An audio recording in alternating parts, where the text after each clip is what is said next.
Welcome back to Grow Your Impact, Income, and Influence, the #1 show for getting you motivated, helping you reach millions of people and smash your goals, especially for this year going into 2022. I can't believe we're saying it.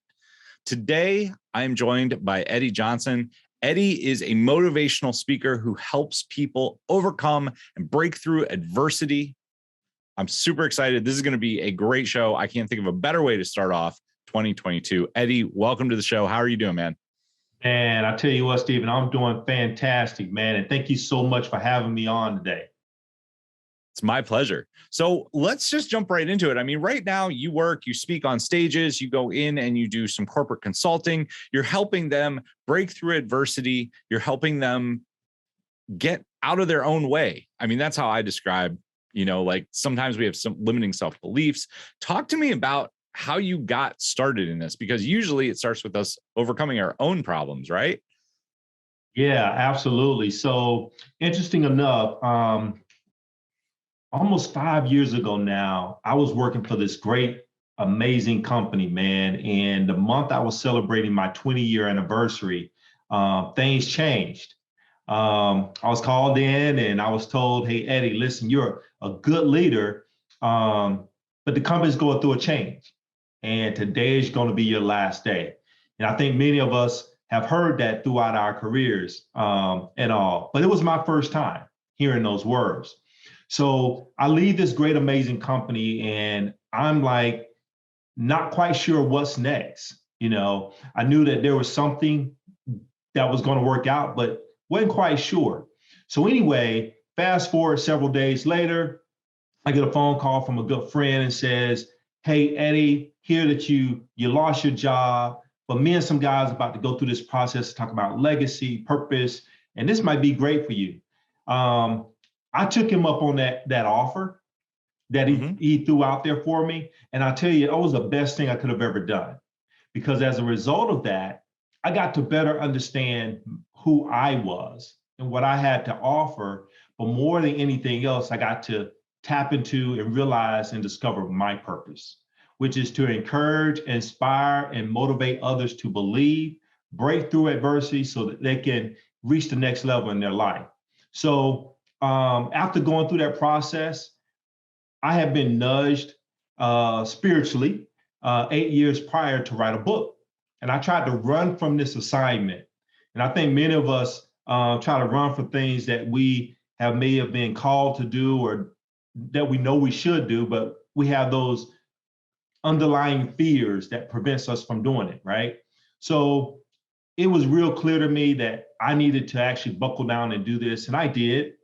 And I ended up realizing that what I had been doing in my past, it was great to do.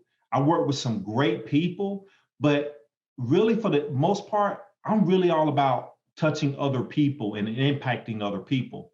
So I just kind of basically from that point went on this journey, man, and created a purpose program to help leaders who struggle to find real success and who want to identify the best qualities of their authentic self, and also help leaders to deal with those adversities when they show up in their personal and professional lives. So that's a little bit of short version of my journey and what have me here today.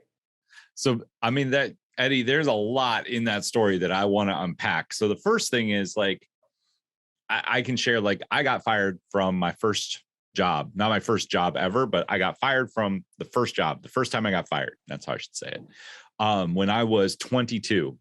And I know my reaction was probably different than a lot of people's. I went out and I was like, I'm starting a business. Like I went home, I relaxed. I had a little bit of money in the bank, not a lot. I think I had about $1,800. I was like, but I was in college. I was like, I'm starting my own business.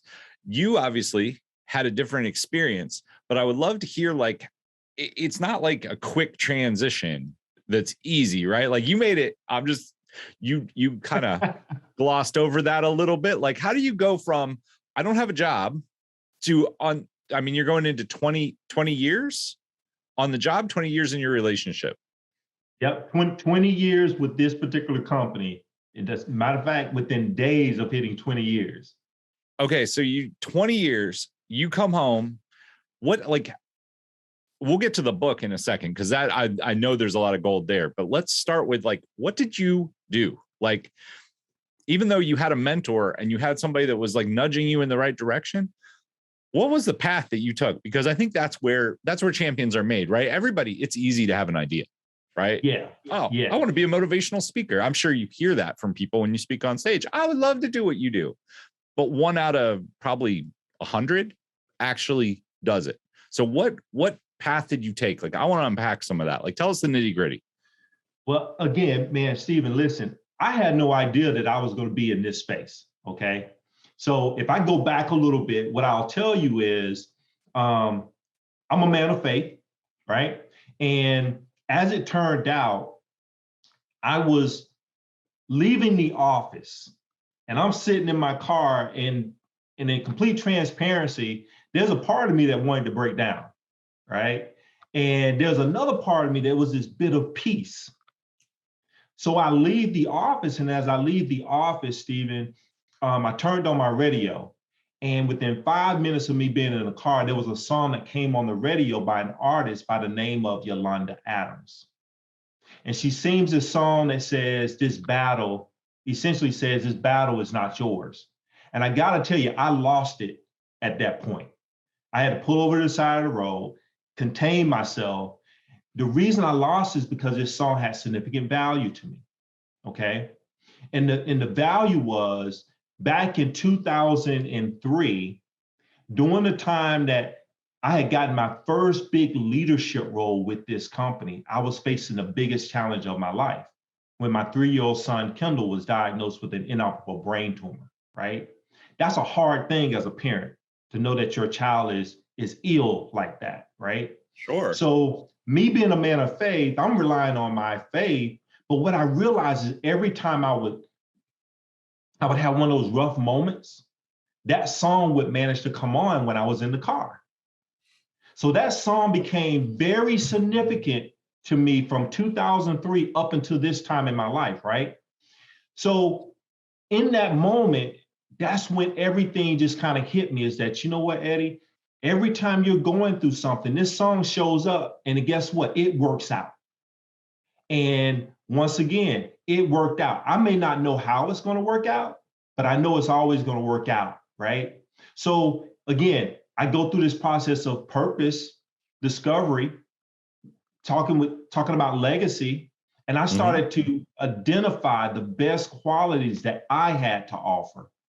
And in doing that, all of a sudden I start hearing things that people have said to me over the years. You know, hey, you know, Eddie, when we have a regional meeting, I was a regional credit manager, okay, with this company, great company. And when we have meetings, man, you know, you do such a great job presenting. But that always went over my head, because I'm thinking about, you know, we got money to collect.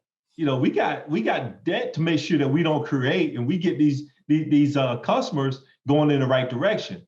But all of a sudden, those things start making sense to me. So that's what kind of leaned me toward this direction that I'm in now. And I realized this was my sweet spot, but I had never explored it before.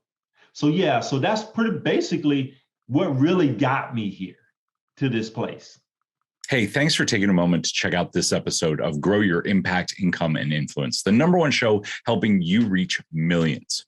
Have you ever thought about building your own webinar or using public speaking to reach your ideal audience? Well, if you'd like my help with it, over the last several years, I have built more than 40 live events for clients just like you. In the last 18 months, I've helped 32 entrepreneurs build their webinar with over $5 million in cumulative sales. If you'd like to see how I can work with you, or if you'd be interested in having me speak at your event or be on your podcast, go to steven.coffee, that's steven.coffee,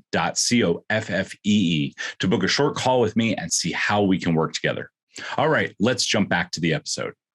Awesome. I mean, I'm going to dig a little bit further, because I think a lot of people get to the point, like they have the breakdown in the car, maybe not the same thing. First off, the story about the song is awesome. And that is, like, I do believe that there are, like, we get the reinforcement that we look for, right? Like, it's never easy to take the first step or the second step or even the 50th step. But if we're looking, there are always little reinforcements like, I mean, I remember like my mom had the footsteps thing hanging on the wall, right? If you guys don't know what I'm talking about, it's like, it's a Jesus quote where it's like, I was like, there were footsteps on the beach, right? And it's like, when the going got hard, like those are my footsteps because I was carrying you. But what I really want to get to the point of is, when you get started, it's easy to say, I want to be a motivational speaker, or I want to own my own business, or I want to be an entrepreneur. And where, like, you had kids. I mean, you had to put food on the table. You had stuff you had to do. Where did you find the inner determination to push through? And if you could offer one piece of advice to somebody out there, because that's where the true adversity is, right? Like, at least that's what I see it as. Like, we have our own inner demons that we're fighting, plus we have to provide food, plus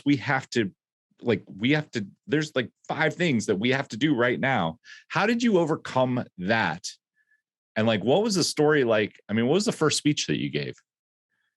Oh man, actually, I'll say this: the first speech I gave was actually on my book. After I had written it. So this book that I wrote, it's a faith-based book, right? But it's an inspirational self-help book. Okay. The book is on faith. It's called Passing the Test of Faith. And it provides fundamental steps for how to deal with those adversities and setbacks that we face in our life, right? So the first time I literally stood before people and everything was literally at my book signing.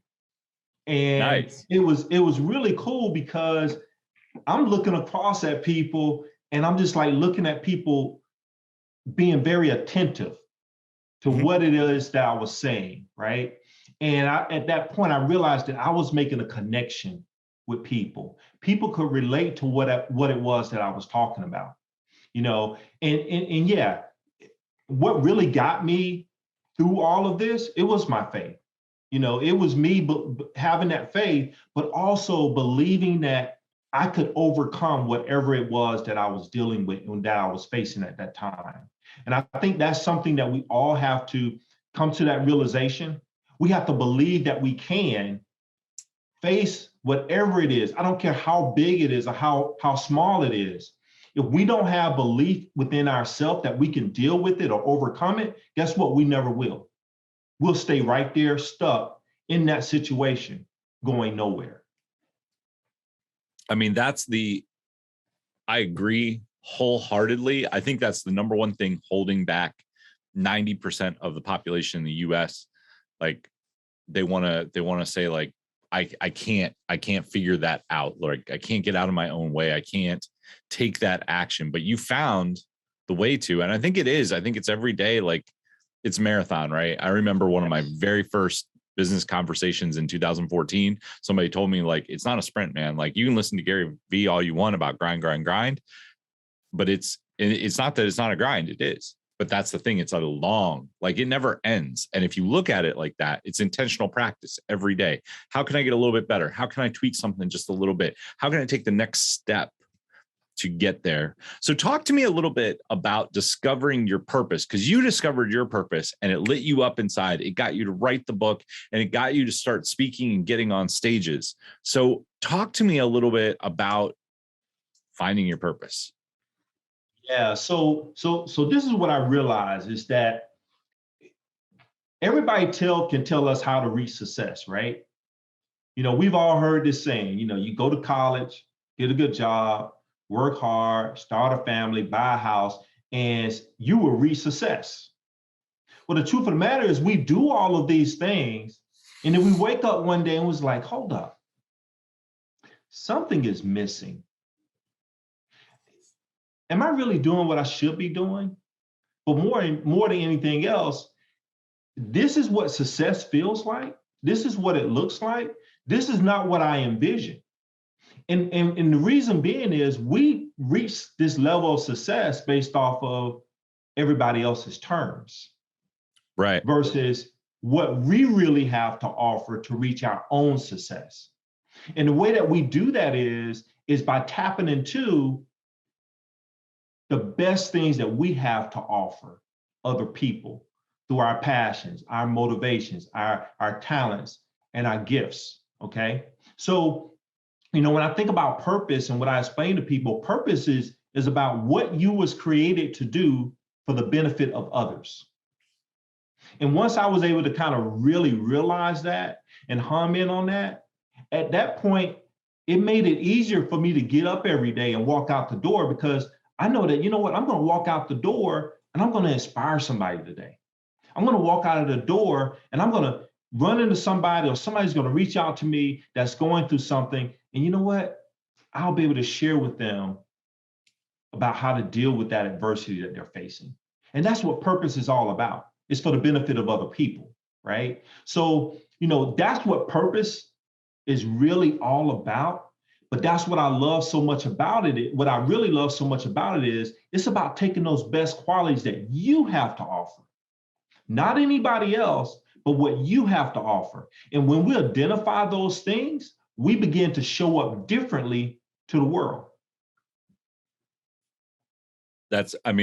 I agree. I think when you start showing up differently, like everything changes. The universe responds to you, the people around you respond differently.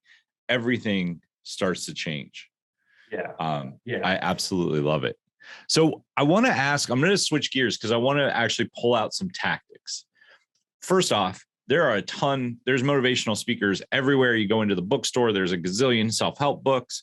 What is something that you see touted all the time by motivational speakers, self-help gurus, something somewhere in there that you think is complete hogwash and you have something different to say about?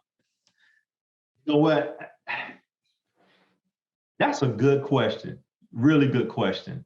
And I'm gonna be honest, Stephen, I've never really thought about or had someone that I've listened to that has something that was like, no, you're way off base on that.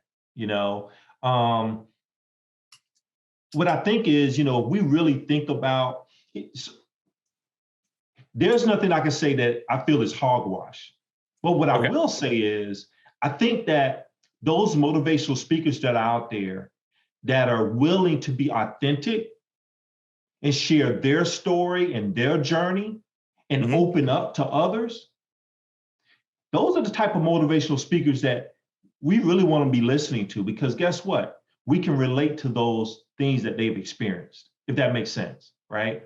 So I can't necessarily say, hey, there's something that I disagree with or anything like that, because guess what? I haven't lived their experiences. Right. That's okay. That's perfectly fair. The other question that I would have for you is, let's say that you're talking to somebody that is, they're having a hard time finding their purpose. They're trying to figure out how to overcome the adversity in their life. What is one actionable piece of advice that you give them? Something they could do every day or something that they could take a weekend and do? What is something that you would recommend to get them started down the path?